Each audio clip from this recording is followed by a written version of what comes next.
Buonasera ai titoli di Sicilia 24. Precipita un elicottero nelle campagne di Noto, tutti salvi, 3 passeggeri rimasti lievemente feriti. Un testimone: ho visto che volteggiava e poi è precipitato al suolo. Catania violenta, nuova aggressione a un autista delle AMTS. Un motociclista, dopo un diverbio sulla precedenza stradale, prende a schiaffi il conducente. L'aggressore è stato identificato e denunciato dalla polizia. Si avvicina il Natale e salgono le tariffe aeree da e per la Sicilia. Nonostante gli esposti dell'antitrust e l'arrivo di Aero Italia, a pagare sono sempre i viaggiatori. Riapre la discarica di Mister Bianco, la Oikos, che gestisce la piattaforma, potrà tornare ad operare. La denuncia dei cittadini e degli amministratori: non vogliamo morire di diossina. In Sicilia c'è carenza delle donazioni di sangue, ma con un'eccezione: Ragusa si conferma il primo fornitore di sacche a livello nazionale. Calcio, Serie B, vigilia di campionato per il Palermo atteso dalla trasferta di Genova con la Sampdoria. Corini si affida al tridente titolare. In Serie C domenica altra trasferta per il Catania, impegnato a Potenza.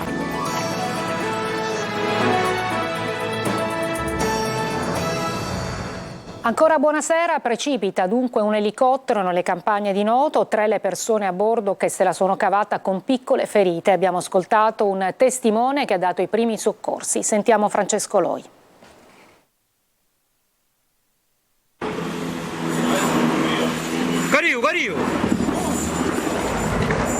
Non è ancora scoccato mezzogiorno quando l'elicottero viene giù. Siamo al Lido di Noto, nel Siracusano, in un terreno privato. È stato lui a filmare l'accaduto. Stava lavorando quando il forte rumore lo ha colpito. L'ho visto girare ad spirale, prima andava dritto, ha girato verso sinistra facendo una specie di curva a gomito, diciamo, giusto? Andava dritto, tutto in una volta, forse si è bloccato il rotore di dietro, l'elica di dietro, e l'elicottero ha iniziato a girare su se stesso fin quando è caduto a terra. Si tratta di un elicottero che lavorava per Enel. È stato bravo il pilota ad evitare la tragedia. A pochi metri ci sono delle abitazioni. Se fosse caduto lì il bilancio sarebbe stato decisamente diverso. È stato lei a dare i primi soccorsi? Sì, diciamo i primi soccorsi, più che altro l'ho medicato perché avevo una ferita abbastanza evidente in testa. Gli ho dato un po' di disinfettante con della calza, gli ho asciugato il sangue in faccia, però non perdeva molto sangue. Gli altri 2 passeggeri, copilota e un'altra persona, una lieve ferita nell'occhio e uno al ginocchio. Una zona impervia, difficile da raggiungere anche per i soccorritori. Quelli vissuti in mattinata sono stati momenti di panico anche per chi abita in zona. La notizia è corsa veloce. L'impatto con il suolo è stato leggero, infatti, come potete vedere dalle immagini, l'elicottero è rimasto integro. I carabinieri della compagnia di Noto adesso dovranno definire l'esatta dinamica di quella che poteva essere una tragedia. Nuovo episodio di violenza a Catania ai danni di un autista della MTS, l'azienda metropolitana trasporti, aggredito da un motociclista dopo un diverbio sulla precedenza stradale. La vittima è stata trasportata al pronto soccorso mentre l'aggressore è stato identificato e denunciato dalla polizia. E intanto i sindacati chiedono più sicurezza e tutele per i lavoratori. Emanuela Corsi. Ultimamente sembra che lo sport preferito di qualche bullo catanese sia quello dell'aggressione fisica ai conducenti di autobus della MT. Ancora un'aggressione a Catania, l'ennesima, ai danni di un autista della MTS. L'episodio è avvenuto questa volta in via Aurora, nel quartiere di San Cristoforo. A scatenare la violenza, un diverbio nato tra il conducente dell'autobus in servizio su una linea urbana e un motociclista che stava percorrendo la via contromano. Secondo quanto ricostruito dalla polizia, quest'ultimo, dopo la lite, ha affiancato l'autobus temporaneamente fermo e attraverso il finestrino aperto ha iniziato a schiaffeggiare il conducente. Poi, prima di dileguarsi, con un pugno ha anche colpito il retrovisore della vettura mandandolo in frantumi. Allertati i soccorsi, la vittima è stata trasportata al pronto soccorso dell'ospedale San Marco, riportando diverse ferite ad un braccio per i frammenti dello specchio andati in pezzi, oltre allo shock per la violenza subita. Qualche ora più tardi la polizia è riuscita ad individuare l'autore dell'aggressione, che è stato denunciato per i reati di lesioni personali, danneggiamento aggravato ed interruzione di pubblico servizio.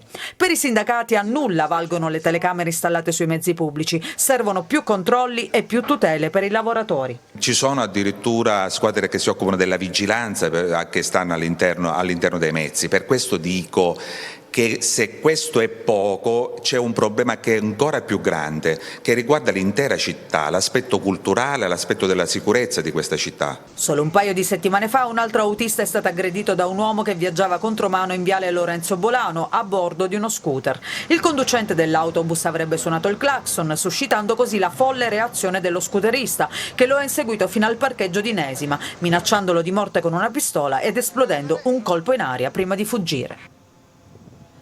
Manca un mese e mezzo a Natale e le tariffe aeree per la Sicilia dai principali scali nazionali sono già alle stelle. Inutili gli esposti all'antitrust dopo il caos estivo e l'inserimento del terzo vettore. E intanto il presidente Schifani pensa a sconti dedicati. Luca Ciliberta. Salasso annunciato, torna puntuale la questione del caro voli in vista delle festività natalizie. Manca più di un mese al 25 dicembre, ma immaginare di trascorrere le vacanze in Sicilia per lavoratori e studenti fuori sede o semplicemente per i turisti di ogni parte d'Italia vuol dire mettere mano al portafogli per tariffe aeree che schizzano alle stelle e che vedranno in aggiunta i 3 euro della norma Salva Catania approvata dal governo Meloni. Qualche esempio: spostarsi in aereo da Milano a Catania partendo venerdì 22 dicembre e rientrando il 6 gennaio con un volo diretto costa già 348 euro, bagaglio escluso si intende. Si riesce a spuntare qualcosina sul prezzo finale se si sceglie di partire e rientrare all'alba o con uno scalo. Per un Torino-Palermo nelle stesse date siamo già a 420 euro. Chi vorrà trascorrere a Catania o a Palermo solo il fine settimana di Natale partendo da Roma il 22 dicembre per rientrare il 27 dicembre oggi spenderà una media di 160 euro senza valigie e con posti casuali. Basta posticipare la partenza dal 22 al 23 dicembre per vedere i prezzi salire e arrivare già a 208 euro. Se si parte da Milano per Catania sempre tra il 22 e il 27 dicembre il costo del biglietto è già salito a 306 euro. Impennata dei prezzi dunque che coinvolge tutte le compagnie aeree, nessuna esclusa, e al momento non è servito neppure il coinvolgimento del terzo vettore voluto dal presidente della regione Renato Schifani per contenere i costi, tanto che la regione sta valutando la concessione di voucher di sconto per chi utilizzerà l'aereo per le feste. Alla fine dell'estate, dopo l'ennesima bufera politica e mediatica sul caro voli, il ministro Urso aveva chiesto un tetto alle tariffe da e per la Sicilia in nome dell'applicazione del cosiddetto principio di insularità. Una misura che non è piaciuta alle low cost, tanto da spingere Ryanair di minacciare di abbandonare gli aeroporti dell'isola. Non sono serviti neppure gli esposti all'antitrust da parte del Codacons e della stessa regione nei confronti di Ryanair per sospetto abuso di posizione dominante. Perché, come dimostrano le nostre simulazioni, l'algoritmo che fa lievitare i prezzi è usato democraticamente da tutti i vettori. Politiche che, ovviamente, penalizzano soprattutto chi i viaggi non può programmarli per tempo. E continua l'azione della Polizia di Stato nel quartiere di San Berillo Vecchio, nella zona della stazione centrale di Catania, per innalzare i livelli di sicurezza e legalità in un'area del centro storico segnata da degrado e marginalità. In occasione di uno dei servizi disposti all'interno del quartiere di San Berillo è stato scoperto un edificio adibito al luogo di prostituzione. Controlli anche nella zona del Castello Ursino, dove la titolare di un'attività di ristorazione è stata denunciata per aver occupato abusivamente il suolo pubblico, per la presenza anche di lavoratori non in regola, violazioni della normativa in materia di sicurezza sui luoghi di lavoro e violazione delle norme igienico-sanitarie, con sospensione dell'attività e una sanzione di oltre 10.000 euro. Diverse anche le violazioni al codice della strada. Per conducenti di motocicli è stata contestata la guida senza aver mai conseguito la patente, appunto, e gli stessi mezzi sottoposti a fermo amministrativo. Adesso andiamo a Palermo, dove è stato andato a fuoco un cassonetto appena collocato in corso Calatafimi. Faceva parte del lotto degli 850 contenitori dell'immondizia che in questi giorni vengono installati in alcune zone della città dove non c'è ancora il porta a porta. Marco Gullà. Era uno dei nuovi cassonetti appena collocati dalla RAP a Palermo, faceva parte del lotto degli 850 contenitori dell'immondizia che in questi giorni vengono installati in alcune zone della città dove non c'è ancora il porta a porta, cassonetto che è stato incendiato nella notte come vediamo. Pochi giorni fa i cassonetti erano stati ribaltati e utilizzati per bloccare una strada cittadina in segno di protesta per la nuova viabilità dei giorni di Ognissanti. Un passante, mentre giriamo queste immagini, dice: a Palermo non dura niente, e in effetti questi nuovi cassonetti erano stati collocati martedì scorso. Ho usato oggi stamattina la parola sconfortante. 3 giorni fa sono andato a consegnare i primi cassonetti nuovi nella zona di Corso Galata Fimi. Stiamo cambiando quasi 900 cassonetti in tutta Palermo, nelle zone centrali, nelle zone periferiche. Il risultato, dopo un giorno che sono stati messi, sono stato un cassonetto bruciato all'altezza di Corso Galata Fimi, cassonetto senza rifiuti, quindi neanche motivato da azioni di rivalsa rispetto ai rifiuti, ma semplicemente un atto, mi auguro, isolato ma di degrado, che dobbiamo vincere tutti, perché si chiedono grandi sforzi alla RAP. Stiamo lavorando da mesi e mesi sperando di riuscire a uscire dall'incubo quarantennale di questi rifiuti a Palermo. La RAP, nonostante gli sforzi, sta cercando di ripulire la città, che però in alcuni quartieri, anche per l'inciviltà dei cittadini, annega sempre tra rifiuti e ingombranti. E riapre la discarica di Mister Bianco, arriva il ricorso contro la sentenza del Consiglio di Giustizia Amministrativa che l'aveva chiusa. La Oikos dunque potrà tornare ad operare. Cittadini e amministratori sul piede di guerra. Eva Spampinato. Non vogliamo morire di diossina, non vogliamo morire di nanoparticelle che entrano nel nostro cibo. A Mister Bianco tornano l'olezzo e la preoccupazione. I cittadini del comune alle porte di Catania, insieme a quelli di Motta Sant'Anastasia, sono di nuovo sul piede di guerra contro la riapertura della discarica di Valanghe d'Inverno, che era stata chiusa in seguito alla sentenza del CGA, il Consiglio di Giustizia Amministrativa per la Regione Siciliana, che aveva dichiarato illegittimo il rinnovo dell'autorizzazione integrata ambientale per il sito. Ma l'Oikos SPA, l'azienda proprietaria, fa ricorso e mette sul tavolo 1 milione di euro come fideiussione. Così il 26 ottobre il CGA ha consentito temporaneamente la ripresa dell'attività. Questo in attesa che il ricorso venga discusso nel merito. Gli effetti della sentenza vengono sospesi in modo cautelare e così la discarica può riaprire. Ha accolto una sospensiva alla quale noi ci appelleremo. Siamo del parere che alle porte del 2024 non si debba più parlare di discariche nella gestione complessiva dei rifiuti. Un altro tema di grande importanza riguarda quello della distanza, la distanza del sito dal centro abitato. La sentenza che portò alla chiusura si basava su 2 elementi: l'esistenza di una particella di terreno su cui sorge la discarica che non era stata inclusa nell'autorizzazione ambientale e il mancato rispetto della distanza minima obbligatoria di 3 km dal centro abitato di Motta Sant'Anastasia. La regione siciliana ha la grande responsabilità di dire non solo che non può saltare il limite dei 3 km, ma che soprattutto non possono essere autorizzati soggetti che hanno tutte queste criticità. Breve pausa, torniamo con altri servizi.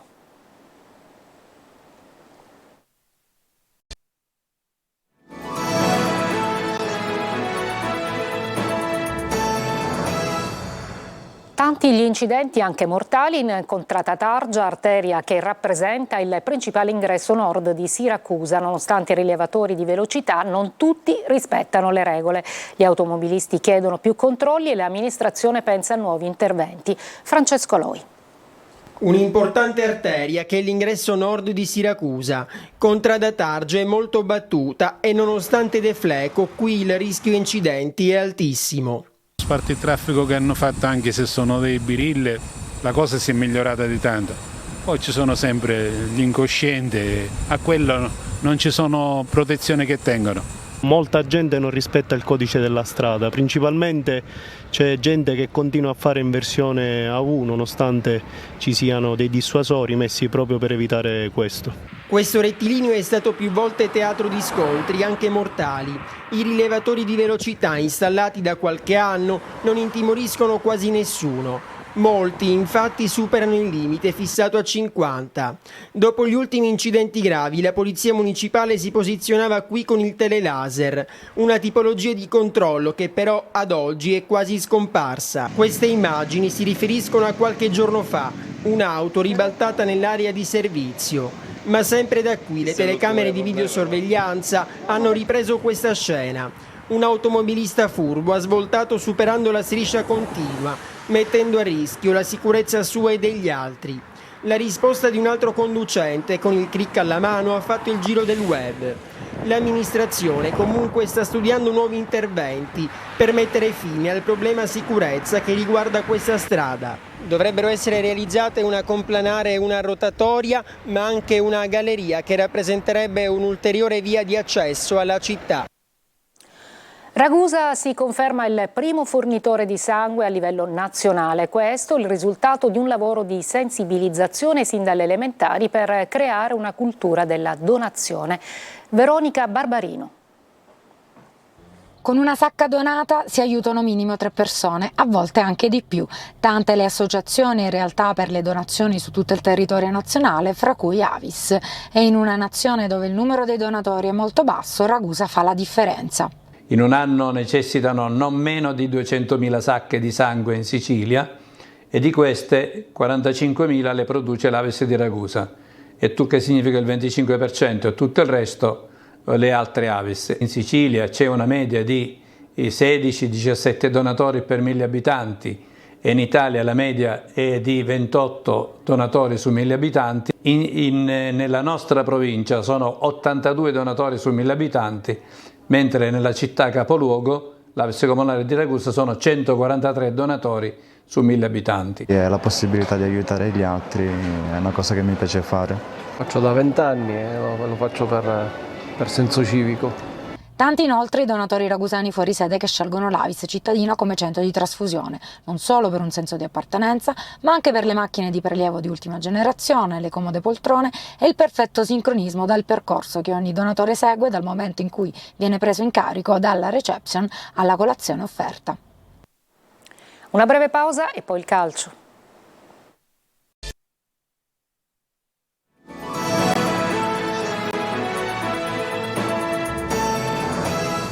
Eccoci al calcio, vigilia di match per il Palermo che domani alle 16:15 sarà di scena a Marassi contro la Sampdoria. Corini punta sul tridente titolare. Marco Gullà. Il Palermo fuori casa ha un altro passo, 13 punti conquistati su 15 a disposizione, un rollino da promozione diretta. In casa invece cambia tutto, il Palermo ha nette difficoltà. Ecco perché la partita di domani a Marassi contro la Sampdoria può rappresentare per il rosanero un punto di ripartenza dopo la sconfitta di domenica scorsa con il Lecco. Ci saranno diversi cambiamenti di formazione rispetto alla gara con i Lombardi. Eugenio Corini ha qualche dubbio a centrocampo dove ci sono 4 giocatori per 3 maglie, mentre in attacco pensa al ritorno del tridente titolare. Sono 3 gli indisponibili, Koulibaly, Di Mariano e Vasic, mentre Buttera è tornato. Sampdoria che non sta attraversando un momento brillante. È vero che hanno perso le ultime 2 partite, però Colascoli hanno fatto una partita molto solida, pareggiando su un campo molto ostico, hanno battuto il Cosenza e noi sappiamo il valore del Cosenza, di quanto sia pericoloso fuori casa. Col Südtirol, una partita che anche quella l'ho vista, vincevano e stavano anche vincendo meritatamente, hanno preso un gol su un fallo laterale, ha fatto un grande gol Udogu, lì la partita si è un po' spezzata, sembrava che fosse un pareggio e hanno perso con un calcio di rigore nei minuti di recupero. Dunque ho visto una crescita da parte della Sampdoria, è vero che hanno perso in Coppa Italia a Salerno, ma fondamentalmente i giocatori di centrocampo e d'attacco che stanno giocando titolari li ha preservati in funzione di questa partita, hanno qualche defezione sulla linea difensiva. È una squadra che ha qualità, organizzazione, ha recuperato giocatori importanti perché comunque hai Vieira in mezzo al campo. Come dicevamo si va verso il ritorno del tridente titolare, Brunori si riprende il centro dell'attacco, a destra torna Insigne, mentre sulla sinistra c'è ancora Di Francesco, Soleri e Mancuso vanno in panchina, pronti a subentrare. Il Catania cerca conferme sul campo del Potenza contro un avversario che in casa sa farsi rispettare. Il centrocampista Rocca, intervenuto a corner, indica la strada. Dobbiamo essere più liberi mentalmente e magari più cattivi. Tonino De Mano. Archiviata la vittoria di Brindisi che di fatto ha puntellato la panchina di Tabiani, il Catania cerca ora conferme sul campo del Potenza contro una squadra che in casa sa farsi rispettare. Basti pensare che 13 dei 14 punti complessivi li ha ottenuti proprio al Viviani. Se la matematica non è un'opinione, numeri alla mano, non sarà certo una passeggiata per gli etnei che per questioni logistiche non sono rientrati in Sicilia, spostandosi in ritiro dalla Puglia alla Basilicata. Catania in cerca di continuità e per farlo occorre una striscia utile di risultati che possa servire per recuperare posizioni in classifiche e per riaccendere l'entusiasmo dei tifosi. Michele Rocca, intervenuto in collegamento a Corner, guarda avanti con fiducia. Secondo me questa è la strada giusta, cioè da una settimana che abbiamo cercato anche di cambiare atteggiamento, che è quello che in queste partite secondo me è mancato, perché le occasioni le abbiamo avute, le prestazioni le abbiamo anche fatte, è mancato forse un po' di cattiveria, errori sono stati fatti e ora stiamo cercando di mettere un punto a questo inizio di campionato per cercare di essere anche più liberi e tranquilli, come secondo me lo siamo stati in un inizio di campionato per troppo poco tempo. Di fronte ci sarà un Potenza che tra le mura amiche si trasforma. Sarà una partita diversa, quello appunto che è mancato in questo inizio di campionato è proprio un'identità, perché siamo stati troppo altalenanti soprattutto a livello di prestazione e quindi dobbiamo cercare di essere anche da un punto di vista magari mentale più